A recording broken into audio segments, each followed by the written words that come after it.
It's Monday, December 16th, 2024. I'm Rim.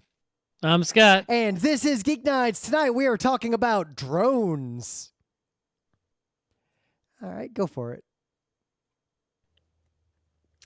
Oh, I had some kind of Saturday going on. After all these weekends, I had holidays. We had a PAX Unplugged. I couldn't get anything done in my house. And then it's like, okay, finally a weekend where I could get shit done in my house. I have no clean clothes. The kitchen is a disaster, But nope, I had a Saturday that was just stacked. I couldn't do any of those things until Sunday and today, basically. But yeah, so on Saturday, first I went to a hockey game, and the Rangers have collapsed. They suck now. To read a short paragraph from Blue Shirt Banter, which is pretty apropos. Quote, "The season is done midway through December. The Rangers currently reside outside of a playoff spot. They are 3-10 in their last 13 games. The locker room appears to be an outright mutiny." Right. So you got, for you non-hockey fans, you non-sports fans, you got to understand, last year, in the past 3 seasons, the Rangers made it to the conference finals twice, which is basically, a few wins away from the final. It's basically the semifinals, right? The final 4, the top 4 teams in the whole league. And last getting to the conference finals is an acceptable outcome of a hockey season. Like, you feel pretty good about that. Like, you're one of the 4 best teams out of 32, right? So then, not only that, last season they were they won the President's Trophy, which no one really cares about. But what it means is that at least in the regular season, you were the best team. Period, and just only the regular season, because obviously playoffs is what determines who really wins. Yeah. But and so this season it was like, okay, there were some signs of troubles, right? We were never that confident in them to win it all. But they started the season out just looking really good, winning a ton of games, though against kind of weak teams. Well, not a ton, but they won as much as we expected they would win, right? But then they just shit the bed, and they're still rolling around in the shitty bed, and there's no sign of any stopping of the shitting or getting out of the bed. I mean, the last game I was at, and they've continued to decline since then. They got a standing boovation at the end, like the whole crowd. Oh, that was me. Yeah. That was me. Yeah. I was booing. Yeah. I was booing. Last two games I was booing. But yeah, the last game that I went to, I think, is the worst game I've seen in person. I only watched 2 minutes of the first period and 4 minutes of the third period of that game. You didn't miss as long as you heard me booing, that's the important part. Well, I saw a little birdie said something cryptic about these kids are suddenly scoring goals, ? And I come in and it's because no one else is. Yep. Suddenly the game's 3-2, and now they just get, you knew they were going to lose. that was a different, no, that wasn't the game I was at. Oh yeah, that was the Blues game. The game I was at was the Kings, where they lost like 5-1 or whatever. I mean, every game they've lost. Like, yeah. But yeah, they're terrible. And then after that, there's a movie I've been meaning to see, and it was playing at the Museum of the Moving Image, where I have a membership. Yep. And the director of the movie is going to be there. The movie is, you may have heard of it, I Saw the TV Glow. It's pretty hot movie. We wanted to go, but we had an appointment, someone coming to our apartment that was ambiguously timed enough to where we couldn't risk it. And it was probably good we didn't risk it. Timing wise, it wouldn't have worked out. Anyway, the museum did something, at least, I don't know if they've been doing this and I just never realized it, or if it's actually something new that they do. But the way the screenings there usually work, when it's a special screening like this, right, is there's the curators at the museum sort of decide what to screen. Mm-hmm. At least the film curators. There's other parts of the museum that aren't film, but and so that whoever picked the movie will typically introduce it beforehand and then interview moderate the Q&A afterwards. Usually they'll do a bunch of Qs themselves and then open up to audience questions. And so this time they sent me an email. They're like, hey, you're a member. There's going to be a curator talk before the movie. And I'm like, I'm going anyway. It's $0. I'm paying for the membership anyway.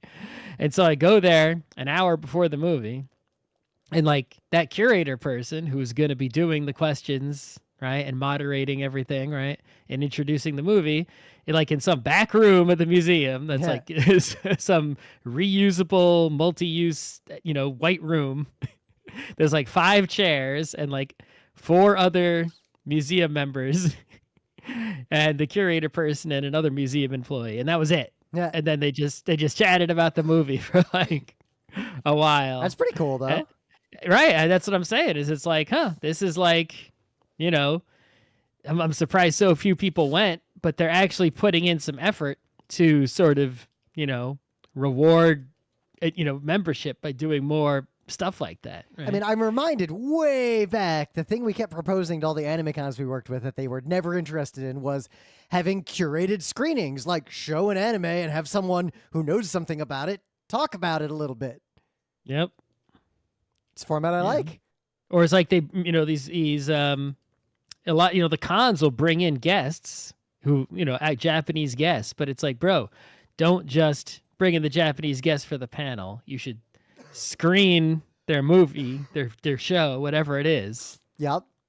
And then talk to them after, and that's the same event. Yeah. I mean, it's obvious Anyway. it's a good format. But I've heard really good things about that movie from a lot of people.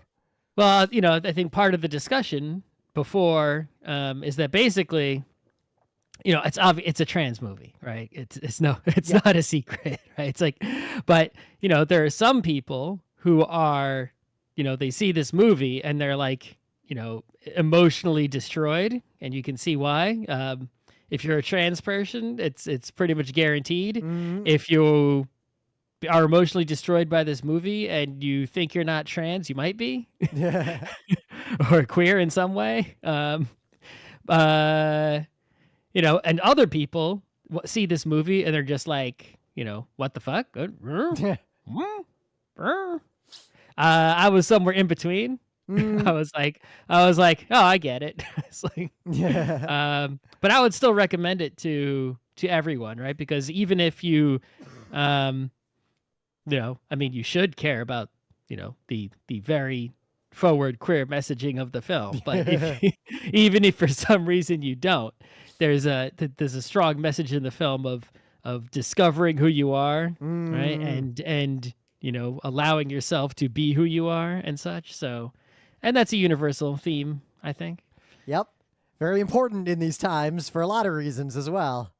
Mm-hmm. So, and if you're the age we are, or I'd say 5 to 10 years younger, even, or maybe even 5 years older, like that range. So I guess if you're between 30 and 45, right? If you were watching television when Buffy the Vampire Slayer was on TV, even though I don't like that show, and I only saw like one episode, but I couldn't escape the presence of that show. I know, I know, enough about it. Anyway, so there's some news, but the news is not what you think it is, and it's part of the reason why we're doing this main bit on drones. But I want to start right up front. Nothing new is happening. There's nothing going on with drones. There's like I'd say weird, but it's not that weird. I'd say surprising, but it's not that surprising. There's kind of a hysteria happening in the U.S. just in the last 2 weeks, and basically, well, there is the Chinese person flew drone near base story. Now that happens all the time, and it's not new. People fly drones places they're not supposed to all the time, and there are definitely state-sponsored actors flying cheap drones near U.S. military bases. But that's obvious. Drones are everywhere because what people I'm sure that U.S. sponsored actors are flying drones near foreign military bases as well. Yeah. I have flown, as has at least one friend of ours, drones in places that they're not supposed to fly on occasions. In fact, in all of New York City, as far as I'm aware, all of New York City is a place you are not supposed to fly a drone. Yep, but especially in New York. Maybe you're allowed to in Flushing in the park. There's this one rectangular concrete square, basically, that's like a model plane airfield kind of thing. You might be allowed to fly a drone. Oh, what's the term for it? It's an FI something. There's a special designation from the FAA for areas that are for recreational tiny airplanes to fly, and there's a bunch of these all over America. Next to Meadow Lake in Flushing, you can even see it on Google Maps. There is a model airplane field. Yep. They have special FAA clearance, those places usually. It's basically like this little like field, and it has like these beat up like concrete circles, and that's it.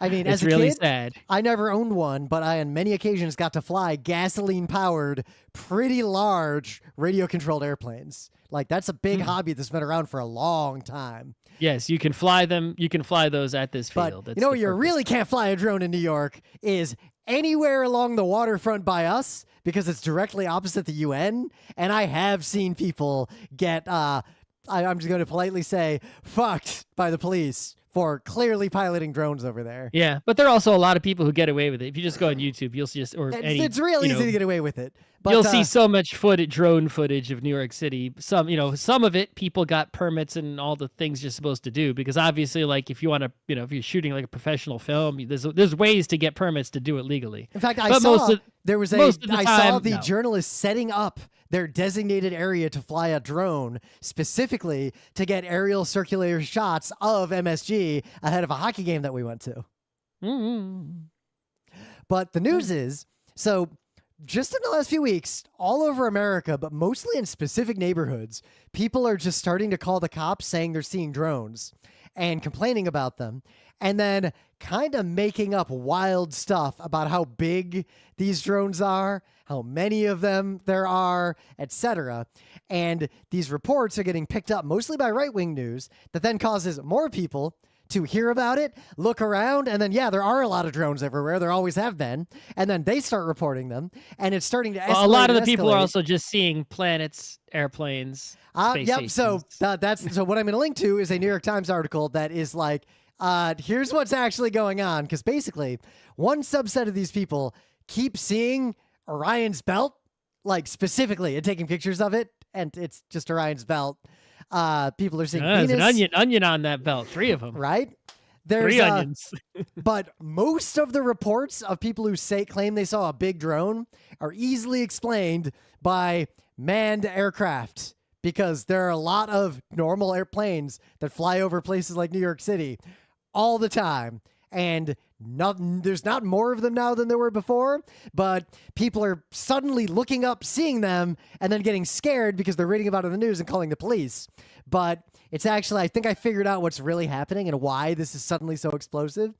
Apparently, Joe fucking Rogan has been talking for the last 2 weeks about how there's secret drones doing nuclear gas something, like made up nonsense. And that seems to be what triggered everyone talking about drones. Wasn't the hysteria before then? And then the hysteria before then wasn't he reiterating the... So before that, it was really isolated. Like, there weren't actually that many reports. But then right-wing news picked it up, and the right-wing news was saying it's Iran, which the White House was like, no, it's not. There's no ship off the East Coast sending drones into New York and Staten Island. You're all crazy. Yes, New Jersey is the place Iran wants to spy on the most. It's like... But I cannot stress enough, this is not a thing, but it's just getting bigger and bigger and bigger in the news, to the point that, like, at work today, I had several people come up to me, because I guess I have this reputation for knowing about things, partly because I read the internet and increasingly no one else does.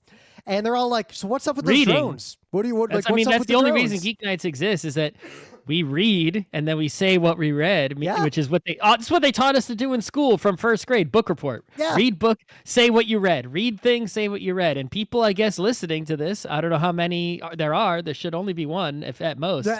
Guess you don't want to read on your own, and you just want to hear us say what we read. Well, they're here for the color and the commentary. But yeah, if you watch the live stream, like, I usually show what I'm looking at while we do Geek Nights. I'm just like reading Wikipedia half the time while we're talking. Like, don't think we know everything. Everything I know, I typed into a web browser somewhere. And the color commentary is just me connecting 2 things I read together. That's a rare skill, apparently. I guess so. But I predict this hysteria is only going to get bigger and more annoying, and I am confident that these drones are, like, literally nothing is new today from a month ago. Yeah. Is there, because there's obviously some sort of psychological effect where, you tell people to look for something, and then they start seeing it everywhere. Yep, right? bears shitting in the woods. That's the phenomenon. It's related to a confirmation bias, sort of, but it's not quite the same thing, right? It's like if I told someone, there's sharks in this lake, even though sharks don't live in lakes, right?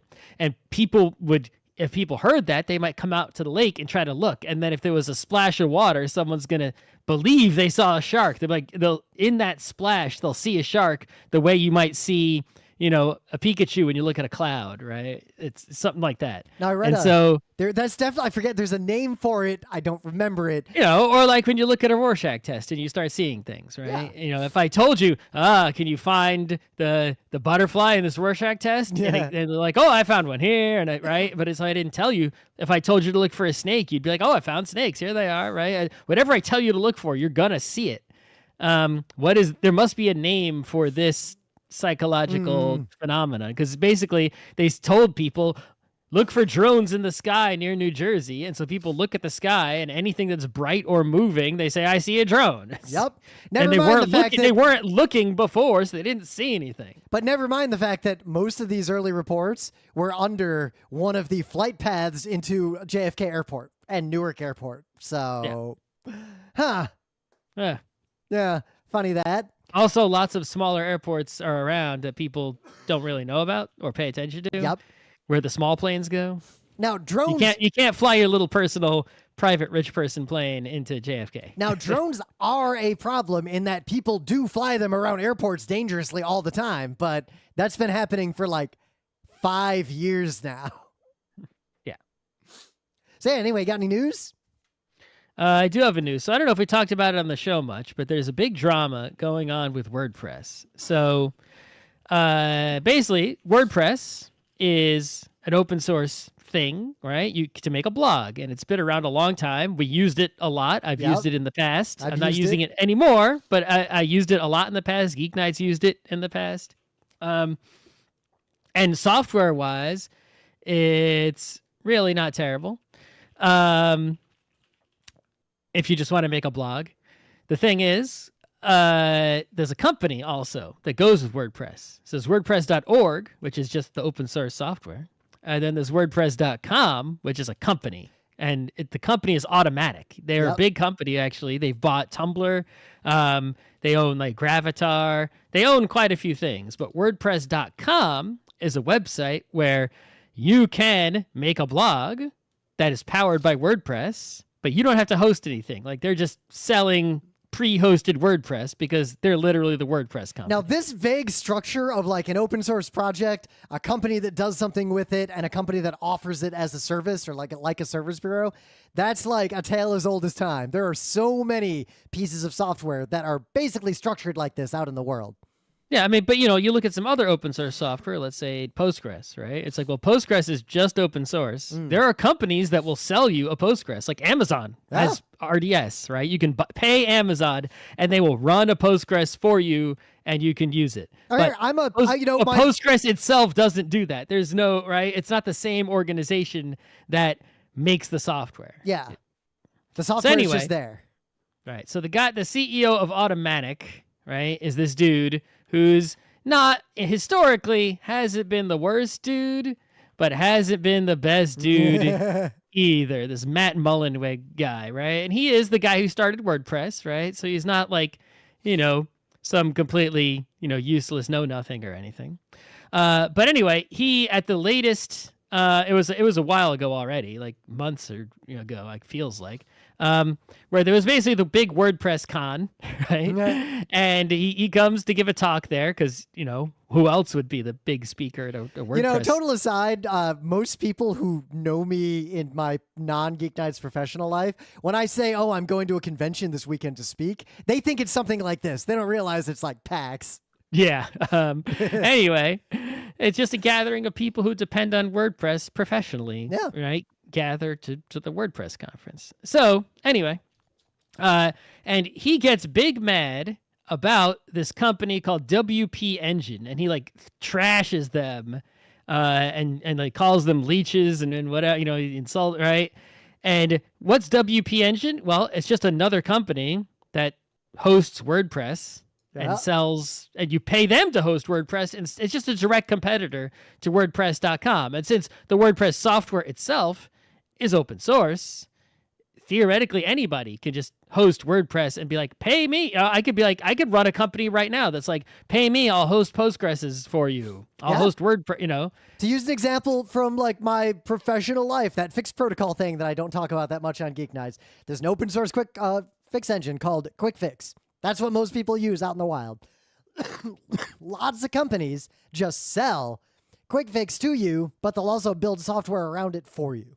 Right, because I mean, open source software is only especially server type software is only useful if you can host it, and not everybody has hosting capacity. And even if you just buy raw hosting capacity, like from the cloud or some other kind of host, or you even have your own data center, I guess, or you pay a data center to co-locate a computer.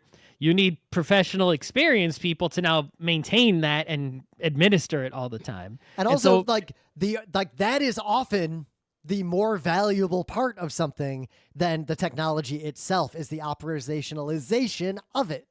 Right. And so WP Engine, they not only will host a WordPress for you if you pay them, but they also make a lot of custom plugins and, spruce it up in various ways. And a lot of very big companies use WP Engine for their WordPress needs rather than hosting it themselves. Like big companies, names use it. I've never used it, but like you can just see they got one of those things on the website where the logos fly by, and you can see it's like AMD, Yelp, Petco, Pandora, Country Music Awards, right? Big companies, use WP Engine for their WordPress hosting, but the CEO of WordPress.com was super mad at them. And basically there was a whole big brouhaha. And on the one hand, people were a little bit against WP Engine, like a little bit agreeing with him. It's like, they're sort of, they're using WP in their name. They don't really have to do that, right? It's a little bit trademark infringe-ish, maybe. And they're not really, the greatest contributors to the community. They're just sort of running the software and selling it instead of being really, partnery. But it's like they don't really have to legally, But the WordPress guy, he was just going off like a he was so angry and crazy. He was like unreasonably angry, especially considering open source software broadly lets people do things like this. Yeah, so anyway, he goes off, and the big thing he did, various things, you can read all the drama somewhere else. The biggest thing he did was he basically, two things. He cut off WP Engine from the WordPress plugin repository. So like WP Engine couldn't, like when it tried to connect, and if you were using WP Engine and you tried to go get WordPress themes or plugins from the official central place that is run by Automatic, it was like blocked. So basically causing a huge pain in the butt. Like they couldn't get updates, things like that. Not great. I mean, could you imagine, like, I don't know, I can't think of another comparison. But anyway, and then the other thing is like he put a thing on like the sign up for WordPress.com where like you had to like click a checkbox that said like, I'm not affiliated with WP Engine. Like, I agree with you. F those guys. I'm not a lawyer, but that broadly edges into the kinds of anti-competitive practices that get you in deep shit. I don't know. It was very strange. The guy just went off the deep end with this, right? And so there's going to be, a lot of court fighting involved. But the first court fighting, the very first thing happened, and the first judge said, "Yeah, we're going to put an injunction. You can't keep blocking these people." And so, in response to that, the baby CEO guy, Matt, like in some Slack channel of like a WordPress Slack community, he was just like, and then he's like left, and he took his ball home and quit, like left the Slack server or whatever. It is just amazing, like a child, but not shocking that someone like that could get to the point of being in this position of power in a company. I mean, that's really, the problem in our society. It's like the dude did start WordPress and ran it and this company and did a lot of successful good things, but also, it wasn't perfect in a lot of ways. The signs were there that, this was he's not like, the worst, horrible, Yeah. terrible dudes and the scale of bad dudes, but he's still not great. Yeah, like I and for can't some reason imagine he just working got next to hung that up. person would be pleasant based on this No. behavior. But No, also, just for some reason, he got so hung up on this one company, he just couldn't let it go, and he ended up shooting himself right in the foot. but like, don't you have a PR person, or you probably do and you ignored them? No, I don't think he does. I think he does and ignored them is my best guess. I don't know. But yeah, we'll continue to follow this. I mean, we roll our own website, like Scott wrote it, so we don't really have any concerns about WordPress. We don't use WP Engine. So I'm just going to break out the popcorn. Like, I actually don't care that much about this whole situation. I'm just curious to see how it shakes down, because depending on how this goes, it's also entertaining. It's not just entertaining. It's also important because, a lot of websites are still using WordPress, and so this could codify the relationship between companies that own an open source project and companies that monetize that, and it might start to set some of where the boundaries are allowed to be. I don't know if that's the matter of the case. I think the matters of the case are matters of like, trademark infringement and then, slander, libel, etc. That sort of thing, right? Whatever disparagement. I don't know. I'm not a lawyer, right? That's what the case is about. The case isn't about that other thing. Yeah. But anyway, things of the day. So, got to take you back to a time a long time ago.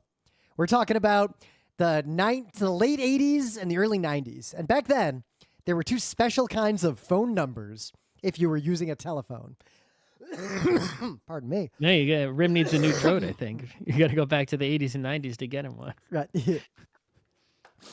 So, you could dial an 800 number, which was toll free because phone calls used to cost money unless you were calling people like in your neighborhood. So there was long distance and local, but 1-800 numbers were always free. And then there were 1-900 numbers, which most of them were porn, and the ones that weren't porn were weird or scams. But basically, they were numbers you could call, and they would just charge you money, oftentimes a lot of money, to stay on the line with them. And they had a variety of different uses, and there's a lot you could talk about. But the thing I want to talk about is something I learned about that I didn't know about. Well, I guess I'd heard of it, and I remembered it, but I didn't know what it was until now. And it was actually way ahead of its time. So there was a number, 1-900-490-FREAK, and they ran ads on MTV. The ads were just this little gremlin dancing while weird stuff comes on screen, and it just advertised the freak phone. And it didn't in any way describe what the fuck would happen if you called this number. So if you called it, what it actually did is it let you leave a message or listen to a message that someone else had left at some point. And it was just kind of a Wild West of whatever. It was like this weird nonsense service of posting content and receiving content. And then the people who ran it would actually take whatever they thought was particularly funny or good or noteworthy. And when you called in, you could ask for something random, or you could ask to hear one of the like trending items or the good items or the freak stars. And you get like the popular one or the one that the people who ran it thought was good. Mm-hmm. And it's all lost. As far as we can tell, nobody has any of the recordings of anything that was on this service. So all I have for you is a wiki that is basically everything we know about the content that was on this phone number that you had to pay for in the 80s and early 90s. When I was young and an adolescent, right, what we used to do, for example, whenever we were left unsupervised near payphones, is we would call various numbers on the payphones. And obviously, you didn't put any money in and you were on a payphone. So, but it would like connect you and you could hear like the intro messages on a lot of these things, which was funny. We would always either try to get the phones to work for free or do like phone calling card scams to call things for free from payphones. So yeah, 1-900-490-FREAK. So what do you got? Oh, so, NPR has their Tiny Desk, right? And there's basically a whole lot of shows that are along those lines, right? Where you basically, get some musical artist to perform a small concert performance, and you put it up as a YouTube video, concert, whatever, right? There's some targeted ones that are like really specific. But anyway, I found this new one because thanks to the YouTube algorithm, which isn't all bad, I guess. Basically, these people, they do something the NPR Tiny Desk doesn't do often, which is they got mostly DJs going on in here, right? And they call it elevator music because their little set looks like an elevator. It's basically a desk with, DJ turntables and elevator doors behind them. I like how there's an elevator inspection sticker like on the left. Yeah. And they've had, it's been going for like a year or so, and they've had, performances every few weeks. But if you look at their YouTube channel, it's like most of them only have like, thousands of views or maybe tens of thousands of views for some of the more popular people, except their very newest one, which is the one that helped me know that they exist. They got Fatboy Slim, and so there are 600,000 views. The set is amazing. Two, I didn't know that that's what Fatboy Slim looked like. I've never seen him before. I guess also he's old now. I guess I didn't see him when he was young either. I could go look it up, but it's a person I've known about but never saw. And also, it's interesting that this elevator music is actually on, like the way they're distributing this is, you can watch them on YouTube. They've got an official website. They're on Apple Music. I think they might even be like somehow actually involved Apple Music wise. Like it might be Apple Music like first. I don't know if Apple is paying for this in any way. But they also got Patreons and everything. So it's like, whichever way you want to get the, these episodes, whenever they come out, performances, they're about an hour long each every few weeks. They're available there for you, but,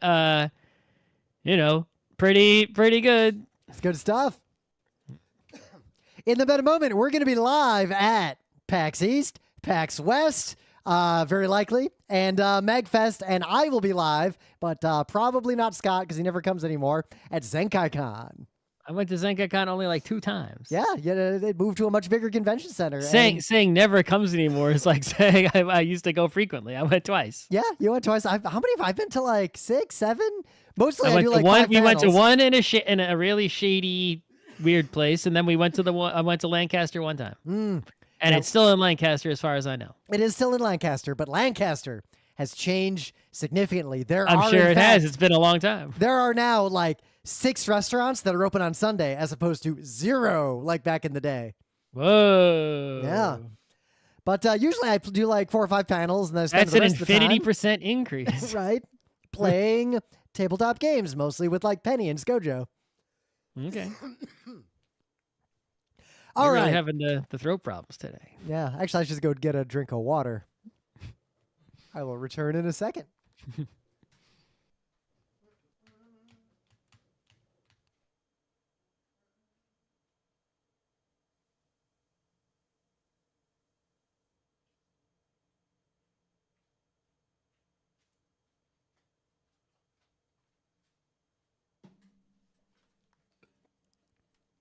But anyway, drones. Drones are relatively new for consumers. Like in the last, I'd say at most 20 years, if anyone had access to this kind of thing who wasn't a specialist. Yeah, I mean, I don't know much about drones, honestly, which is why I was sort of iffy about doing an episode on this, because, like, what the fuck do I know? But one thing I do know about drones is that the drone itself isn't really that new an invention, right? No. Humans have known since the Wright brothers, or even earlier, paper airplane, right? But we've known how to make a thing that flies without a person in it, Yep. right? The problem is simply a matter of, we need something to power it, and the thing that powers it has to be not so heavy that it can't fly anymore, right? And so in the case of, their propeller, with an engine, right? The engine is powerful enough and the plane is aerodynamic enough and whatnot that it can fly, even carrying some people, right? If you get enough of them up there, right? The jet engine even is really heavy, but it's also insanely powerful, right? But to make a small flying device that isn't just like a children's toy with like a pull string or something, right? How could you get enough power to achieve sustained flight without, weighing the thing down with like a whole freaking engine? Now, right? model airplanes like I used to play with when I was a kid were like small, like consumer, like they'd fit in your house, so you just own them. They had gas-powered engines, like they were just actual airplanes. Exactly. And so what's really enabled the drone, as we call it now, right, even though it's just a small unmanned flying device, is the lithium-ion battery. Yep. Well, it's a combination of a few things, I think. It's one, the lithium-ion battery allows you to have small, light things that aren't just gas-powered planes. Yes. Two, advanced communications and smartphones and all the kind of technology we got to the point to where you could just pilot this thing remotely by looking through a camera on the thing and it just works, which is magic even a decade ago for most people compared to today. And also, of course, the computational miniaturization, right? A lot of the drones that consumers have like a 4-propeller VTOL design. And so to keep the 4 propellers and have like auto balancing and all that, right? It's like you need a fast enough CPU that's low power enough, right? Enough memory in there, etc. Yeah, because like old like gas powered planes are really hard to fly. Not even just because you don't have a camera and you can't see, but because you have to manually control all the control surfaces. These drones now just keep themselves level using computing technology. Yeah, you control them with a gamepad like it's a video game, but it's really doing most of the flying itself, right? Yep. If a gust of wind comes, it might move, but it's not going to fall unless it's a crazy gust of wind. Yep. But it's doing that on its own. Whereas if you're flying a model airplane and there's a gust of wind, yeah, you have to deal with that with your hands on the controls. Otherwise, you're in trouble. Yep. I mean, I've tried to fly remote control helicopters before. It is even something so simple is so hard to keep level, even if there's no wind and you're inside like an apartment. It's like impossible to keep it level in one place. I mean, our old friend Aaron, who would fly helicopters, said that that's actually really hard, even if you're in a real helicopter. Like, it's really hard to do that. Our professionally trained helicopter pilot. Yeah. But modern drones, like the fun toy ones that kids play with, they do it. They just work. So you don't need any special skills. The only thing you need to have a pretty good drone to fly around is a credit card with enough space on it to buy the drone. Yep. And so now, all that technology not only became feasible, but became so inexpensive that it's just available to anyone who wants to buy one and can afford it. And, whatever. And the prices have just come down and down and down. And I would say the single biggest use of this technology for people who are not professional specialists has been photography and videography. Obviously. Far and obviously. away. Well, because a camera is a drone, we've talked about drones delivering packages and, things of that nature, but it's like, that's kind of difficult and requires a more powerful drone to get a more bigger lift. And it's much, but cameras have also been digitized, miniaturized, low power, right?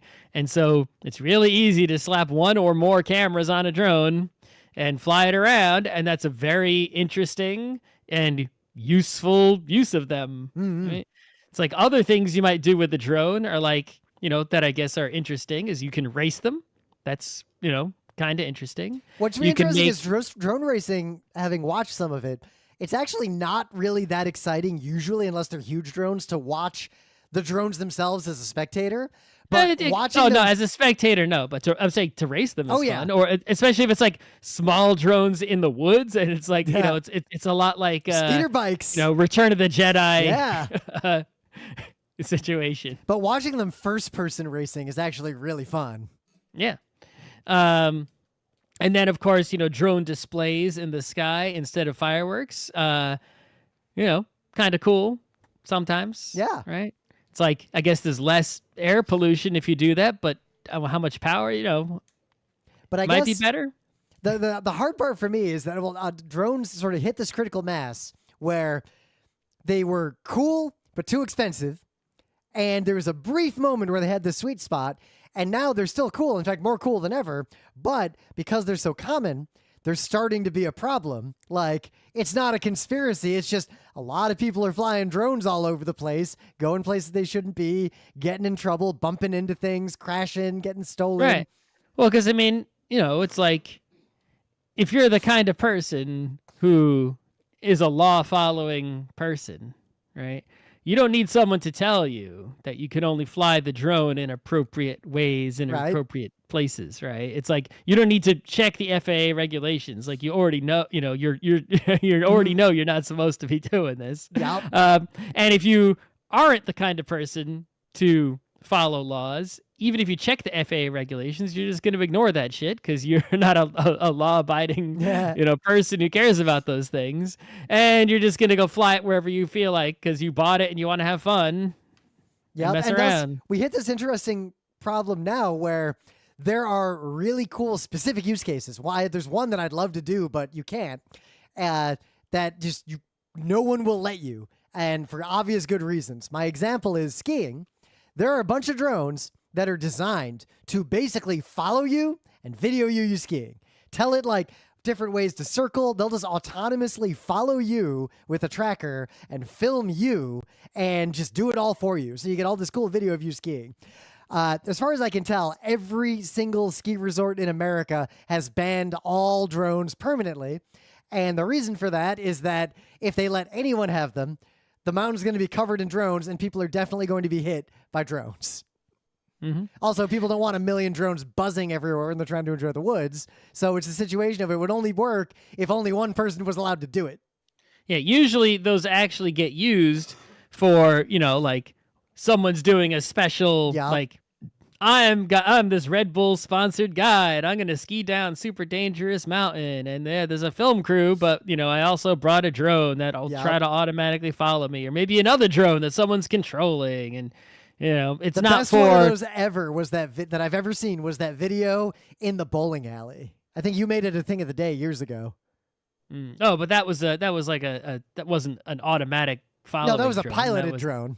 Yeah. But imagine if bowling alleys just allowed drones and everyone brought their drones.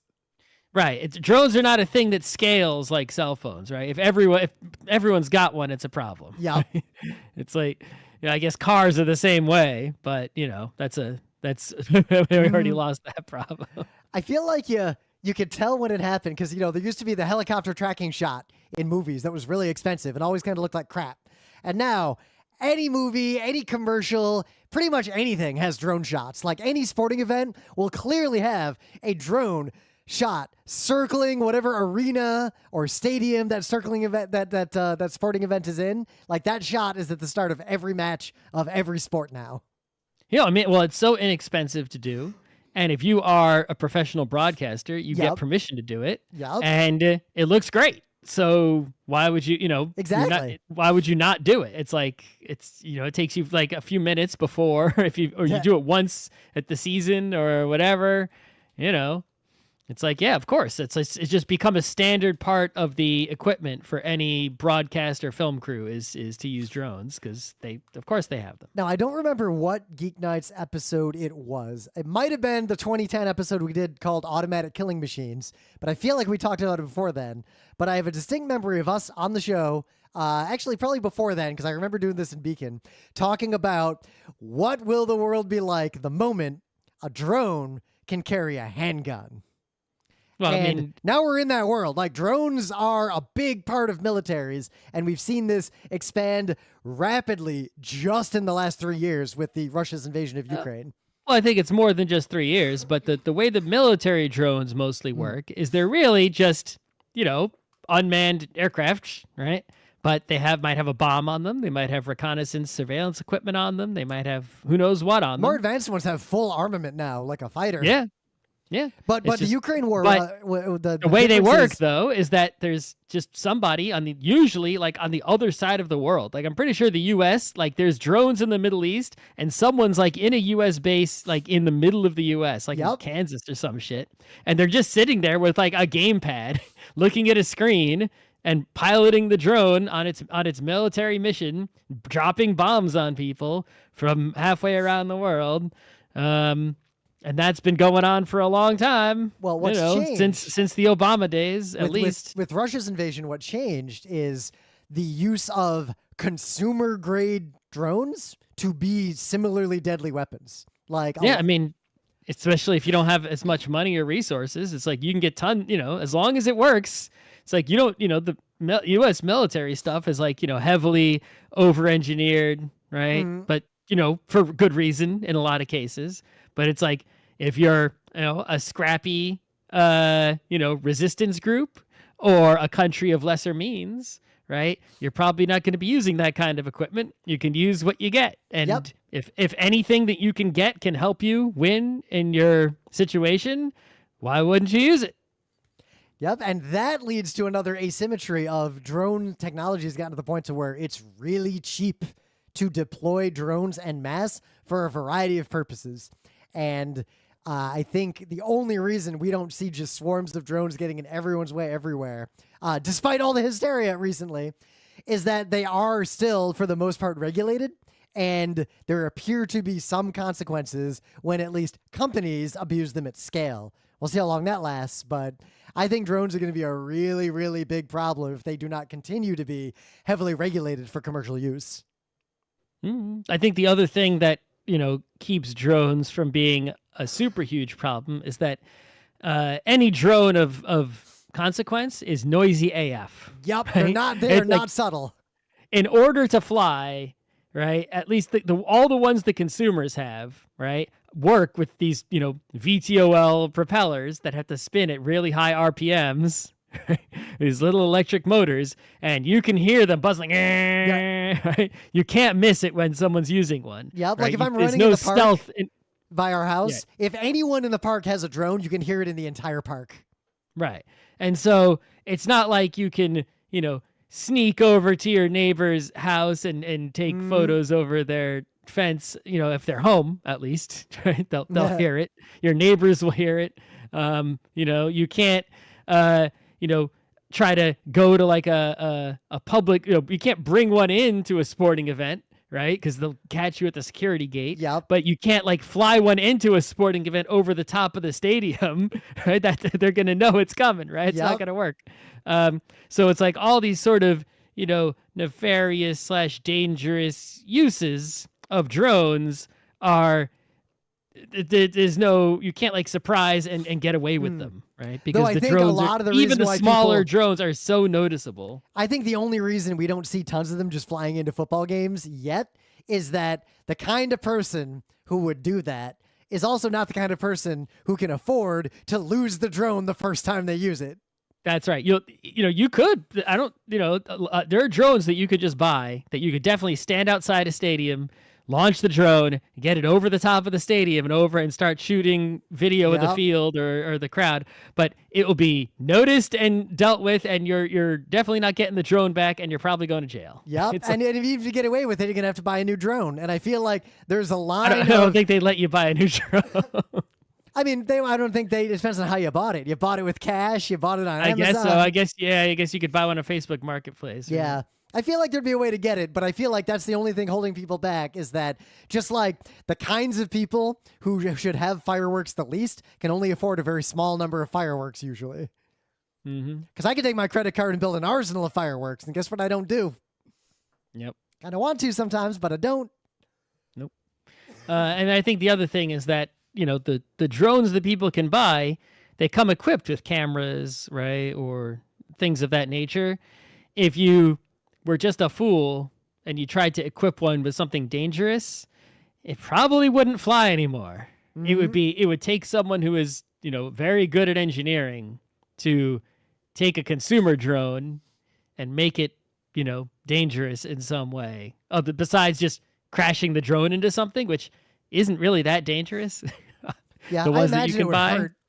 it would hurt. Like it would probably hurt a lot. I don't want to be hit by a drone, but I'm not too afraid of that.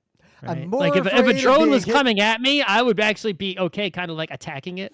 Right? Oh yeah, Like, I try to kick it. I would definitely kick the drone. I'm more Yeah. afraid of a car hitting me than a drone hitting me. Oh yeah, like about several thousand times more worried. But yeah, I guess the most dangerous future thing is in militaries. The idea of what the next generation of fighter jets is a little bit terrifying, because the idea is very anime. Instead of having a bunch of fighter jets piloted by people, you're not just going to move to a bunch of AI piloted things, because we're not there yet. As much as certain people want to say we are, we're not, for a lot of reasons. But you're also not going to move to entirely things that are controlled by someone sitting in like Alabama or Texas or wherever those bases are, because communications can be disruptive. You need that closed loop, that situational awareness. The plans for sixth generation fighters basically involve you have one special fighter jet with someone in it. And the fighter jet's mostly automated. And the person in it, their job is to basically direct a swarm of AI-controlled drones that are following that fighter jet. So yeah, wouldn't everyone know just to take out the leader? That's like so basic. Come on, yeah, guys. obviously they know, but have you I'm never gonna played shoot a down- video game or watched an anime or anything ever? It's like, and people are gonna know which one the leader is. You're not gonna be able to like hide amongst your swarm, except for that one guy who's like a new type. But everyone else, Right? it's like, we're gonna know which one the leader is and attack only one.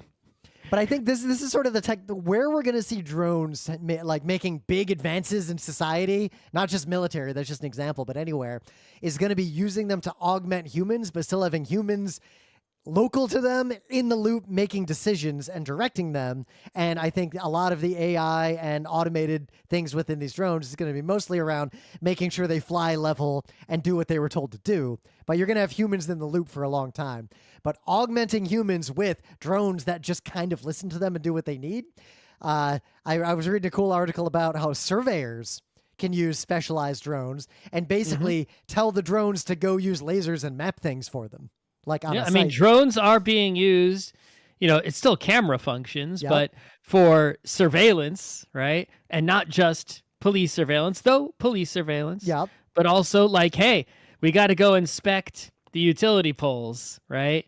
Do you get someone to climb up there, or Yeah. you could just send a drone up and with the camera and look at everything, right? That way. Or like, hey, someone's missing in the woods. Can we find them? A drone could help with that Yeah. legitimately, right?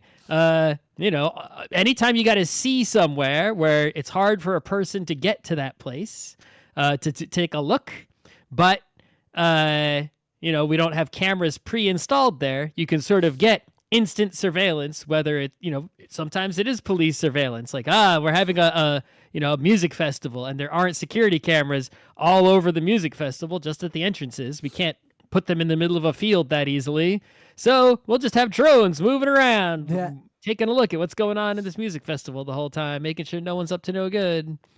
Yep. Honestly, the only reason I haven't bought a drone, because that's the kind of thing I would play with, is I live in New York in an apartment, and there isn't that much I can do with the drone in New York City, because all the things I would do with the drone because you're are law-abiding, super that's against why. the rules. That's right. If I wasn't law abiding, I would just buy one. Or if I moved somewhere out, or if I had, some time out in the woods or whatever, I could buy one or we could share one, whatever. And, but why would I if I'm not? Yeah, because like, what do how many? right now? If I had one, bought one, how much would I have used it? like if I had one, like, what I'd want to do with it is like fly it over to all those tiny little, like, some of them are unnamed islands all around the Hudson, and just like look at what's over there. Like that's the kind of yeah, stuff I I'd guess wanna I do. could like bike somewhere, use it, and then go home. And it's like, okay, how many times would I have done that? Like giant one heavy time? drone in your pannier. No, you just be in your backpack. They got small ones. All right, I think we killed enough time on a drone episode. Droned on. quite a bit. Droned on.